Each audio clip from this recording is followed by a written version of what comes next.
حضرت موسیٰ علیہ السلام، روایتوں میں آتا حضرت موسیٰ علیہ السلام کی قوم جو ہے بہت عبادت کر رہی ہے، بہت اللہ کو یاد کر رہی ہے، ٹھیک ہے۔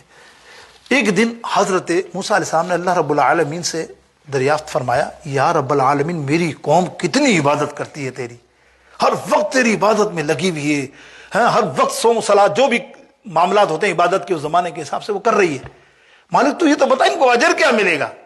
سنیے غور سے، ان کو اجر کیا ملے گا؟ اللہ فرماتا تو ان کے اجر کو تو چھوڑ، میں تجھے بتاتا ہوں میرے آنے والے محبوب کی امت کو میں ایک دن دوں گا جس کا نام جمعہ ہوگا۔ وہ امتی میرے آقا میرے محبوب علیہ السلام کے امتی جب اس جمعے کو 2 رکعت نفل ادا، 2 رکعت جماعت یا نماز ادا کریں گے، اس کا ثواب تیری امت کی ساری عبادت سے زیادہ ہوگا۔ کیا فضیلت دیکھا جمعے کی نماز کی، یہاں آپ نے اسٹارٹ دیکھا، یہ ہے جمعۃ المبارک۔ میرے دوستوں اب آئیے آیت کریمہ، 2 آیت کریمہ اللہ تعالیٰ نے کس قدر محبوب رکھا اس جمعے کو۔ آپ دیکھیں قرآن پاک کے اندر آیت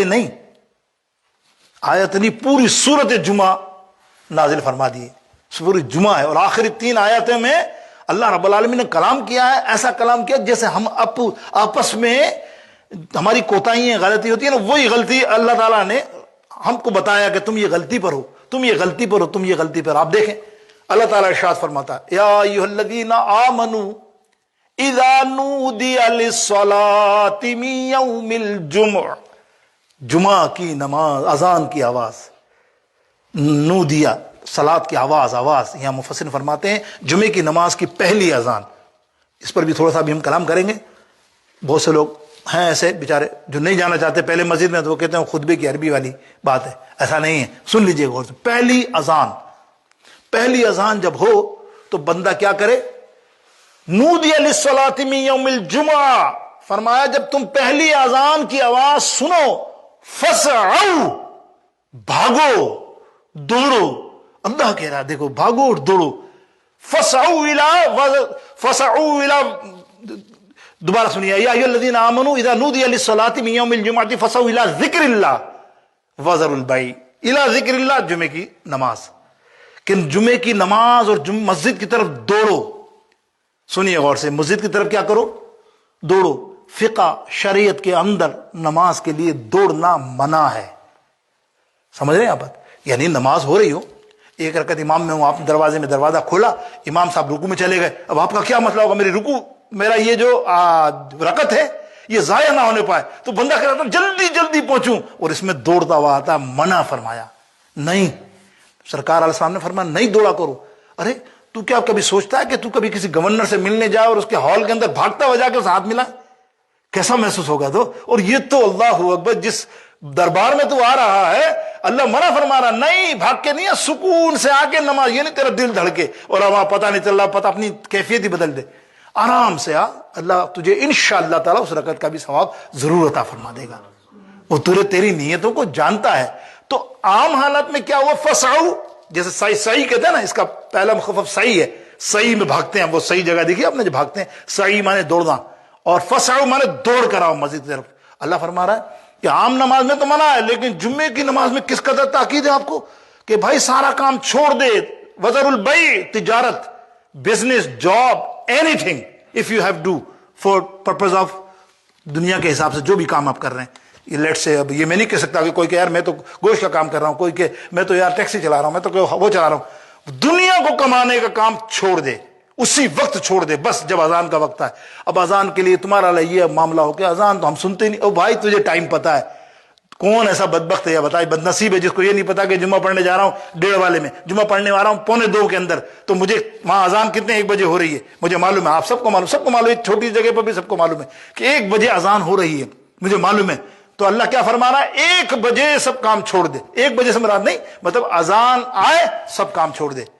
اور اب ہم نے اس کا الٹا مقصد لیا، وہ بھی سن لو اصلاح کے لیے، اور فرمایا اذان کا وقت، اذان آئے تو سب کام چھوڑ کے کہاں جاؤ؟ مسجد کی طرف دوڑو، بھاگو، یعنی اتنی جلدی پہنچو کہ اذان ہو رہی ہے اور تم پہنچ جاؤ، یا اذان سے پہلے پہنچو تو تمہارا کمال ہے نا، تمہارا کمال ہے کہ تم وہاں جا کے اذان سنو، وہ الگ بات ہے، وہ تو بہت فضیلت ہے، لیکن کم از کم اتنا کہ اذان ہو رہی ہے تو دوڑو۔ اب دوڑنے کی بات کہی، اب ہم اور تم کیا کرتے ہیں؟ ہم اور تم کیا کرتے ہیں؟ اذان مثال ہے سب کے لیے، کاروبار ہے، چلیں ایک شاپ کیپر ہے، اذان کی آواز آئی، وہ 1 بج گیا، اذان ہو رہی ہوگی، تالا لگایا، پیک کیا، سامان کیا، 5-10 منٹ گئے نا، 3-4 منٹ، 5-10 منٹ، 15 منٹ تو گئے نا. پھر بہت سے ایسے لوگ ہوتے ہیں گھر جا کے نہاتے ہیں اس وقت، بھائی شاور لینا ہے، پھر شاور لے کے جب یہاں پہنچتے ہیں تو خطبے کی عربی کی جو ہے نا اذان بعض اوقات تو ہو بھی جاتی ہے، بعض اوقات آدھا خطبہ ہوتا ہے. تو یہ کہتا ہے میں تو بات تو یہ کر رہا ہوں جو قرآن فرما رہا ہے، میں اس کی تائید کر رہا ہوں یار، میں تو اذان پہ اپنا کاروبار بند کر دیتا ہوں. ایسا نہیں ہے، یہ تو تمہیں سوچنا ہے. میں مسجد میں دوڑوں سے مراد یہ کہ اذان کے وقت میں پہنچنا ہے. اور یہ ایک اور بھی سن لیجئے علمی بات آپ سے سمجھانے کے لیے، اللہ تعالیٰ مجھے اور آپ سب کو توفیق دے. بعض لوگ کہتے ہیں دوسرے خطبے کی اذان کی آواز کی بات ہے، یہ کیسے ہو سکتا ہے؟ یہ جو حضور علیہ السلام کے زمانے میں ایک ہی اذان ہوتی تھی، ٹھیک ہے، میرے آقا علیہ السلام کے زمانے میں ایک ہی اذان ہوتی تھی. اس اذان کے وقت جب یہ آیات نازل ہوئیں، بہت ساری 3 آیتیں نازل ہوئیں اس سلسلے میں، تو پھر کیا ہوا؟ اور اس وقت ہوتا کیا تھا کہ نبی علیہ السلام جب نماز پڑھاتے تھے تو نماز عید کی طرح ہوتی تھی، جمعے کی، پہلے نماز پھر خطبہ. ٹھیک ہے، ہوا کیا سنیے، اس کی بھی ایک ذہن میں آ گیا مجھے، اچھا ہوا چلتے چلتے کہ یہ اس کی ان آیات کرام کا نازل ہونے کا، تیروں کا محرکہ کیا ہے، کیا واقعہ کیا ہے، کیوں ہوا ایسا. ایک مرتبہ مدینے میں دستور یہ تھا کہ جمعے کا دن تاجر آتے تھے دوسرے شہروں ملکوں سے اور بہترین مال لے کے آتے مدینہ شریف کے مسجد نبوی کے باہر بازار میں، انہیں آوازیں لگاتے مال آ گیا، اور سارے وہ اسی طرح. اور یہاں ان کا خطبہ ہو رہا ہوتا ہے، اور ایسا ہوتا کہ اتنا رش ہوتا اس مال کے اوپر کہ سب لوگ جھپٹتے کہ ختم نہ ہو جائے، سب خرید لیتے تاکہ بیچنا ہو ان کو پورا ہفتہ. تو وہ اس سلسلے میں یہ نماز میں ہوتے اور وہ آدھا آ جاتا. ایک دن ایسا ہوا حضور علیہ السلام نماز ادا کر کے خطبہ پڑھ رہے تھے کہ صحابہ نے آواز سنی کہ تاجر آ گئے، مال آ گیا، سارے بھاگ گئے. بظاہر سارے افراد مال لینے کے لیے چلے گئے، ذہن میں یہ تھا کہ نماز تو پڑھ لی ہم نے. تب اللہ رب العالمین نے قرآن مجید پر نازل فرمایا، بولو تم کیا جانو یہ خطبہ کیا ہے، یہ جمعہ کی نماز کیا ہے، یہ مال اور تجارت کے لیے نہیں، سب چھوڑ دو.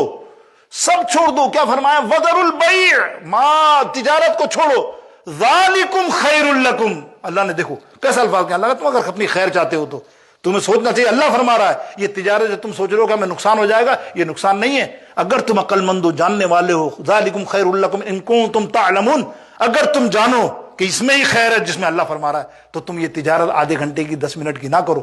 یہ ہمارا معاملہ ہے. ہم کاروبار بند کرتے کرتے سوچتے ہیں یار ابھی تو امام صاحب تقریر کر رہے ہوں گے، ابھی تو دیر ہے، میں پہنچ جاؤں گا آخری رکعت میں، پہلی رکعت میں خطبے میں پہنچ جاؤں گا، اور اپنی نماز کو ضائع کر کے اللہ کے فرمان کی بظاہر آپ دیکھیں تو نعوذ باللہ یہ ایسی اچھی چیز نہیں ہے. جمعہ اللہ نے آپ کو دیا ہے، میں نے پوری تفصیل بتائی کس قدر فضیلت والا جمعہ ہے کہ جمعہ دیا ہے تو اس کی تیاری بھی فل کر کے جاؤ یار. وہ جمعے کے دن تیاری کر کے جاؤ. میرے دوستوں ہمارے بزرگ 1 گھنٹے پہلے اس زمانے میں چلے جایا کرتے مسجد میں. میں اکثر بچپن کی بات کر رہا ہوں، اب تو نہیں، یعنی 1 بجے جماعت ہونے والی، 12 بجے مجھے اگلی 5-6 صفحے ملتی نہیں تھی، پیچھے ہی جگہ ملتی تھی 1 گھنٹے پہلے بھی. اور یہی اہتمام ہونا چاہیے. کئی محدثوں نے ساعت کو فرمایا، جو اگلی حدیث بیان کرنے والا ہوں نا اس کو آپ سمجھیے گا میرے دوستوں بزرگوں. اسی لیے آقا علیہ الصلوۃ والسلام نے فرمایا جمعہ جو ہے نا، جمعے کا تم پر حق ہے، جیسے حقوق ہوتے ہیں، جمعے کی نماز کا تم پر حق ہے، یہ واجب ہے. جمعے کی نماز پڑھنا کیا ہے؟ واجب ہے، اور اس کا تم پر حق ہے. اگر تم نے اس کام کو لاپرواہی کی، بے پرواہ رہے تجارت میں، کاروبار میں، بزنس میں، جاب میں، کہ یار دیکھا جائے، اور تم نے نہیں پڑھی اور تم نہ پڑھتے رہے تو ہوگا کیا؟ اللہ بھی بے نیاز ہے، اللہ تم سے بے نیاز ہو جائے گا. اسی کو ملاتے ہوئے آگے حدیث میں آقا علیہ السلام فرماتے ہیں جو 3 جمعے مسلسل نہیں پڑھتا اللہ تعالیٰ اس کی نامہ اعمال کی کتاب میں اس کو غافل لکھ دیتا ہے. اور اللہ جس کو غافل لکھ دے، جس کے مہر دل پہ لگا دے کہ یہ تو غافل ہے، خدا کی قسم اس کا کیا ہوگا میں آپ کو بتانا نہیں سکتا کہ اس کی تفصیل کیا لکھی ہے علماء نے. غافل اللہ جس کو کہہ دے کہ یہ تو غافل، ختم. پھر جب اللہ کی طرف سے بندہ اللہ بے نیاز ہو جائے تم سے تو پھر تمہارا حشر کیا ہوگا؟ پھر تو تم کو شیطان ہی پکڑے گا نا. تو اللہ سے دعا کرو، اللہ